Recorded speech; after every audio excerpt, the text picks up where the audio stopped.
Hidden iPhone features you must know. Hey everyone, welcome to Tech Temple. Today, we're diving into some awesome hidden features on your iPhone that will completely change the way you use your device. Let's get started. Back tap gesture. Did you know your iPhone's back can do more than just look pretty? Apple has a feature called back tap. It lets you double or triple tap the back of your phone to perform actions. Here's how you set it up. Open Settings, go to Accessibility, tap Touch, and scroll down to Back Tap. Choose Double Tap or Triple Tap and assign an action like taking a screenshot or opening an app. And just like that, you've got a quick shortcut right at your fingertips. 2. Hidden Trackpad. Next, let's talk about typing. Ever struggled to move the cursor while typing? Check this out.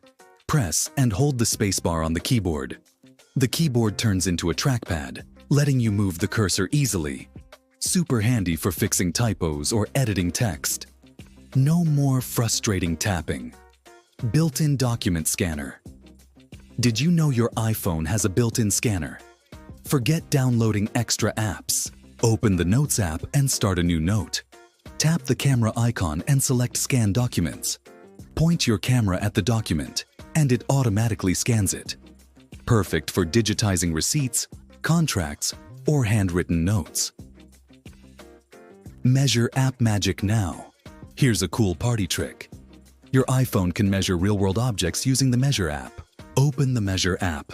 Point your camera at the object you want to measure. Add points to get precise measurements. It's like carrying a tape measure in your pocket. Silence Unknown. Callers tired of annoying spam calls? Here's how to block them without lifting a finger. Go to Settings, scroll down to Phone, tap Silence Unknown Callers and toggle it on. Now, only saved contacts or verified numbers will ring your phone.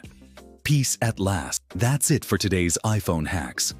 Which one are you most excited to try? Let me know in the comments below. And don't forget to like, share, and subscribe to Tech Temple for more tech tips. Thanks for watching, and I'll see you in the next video.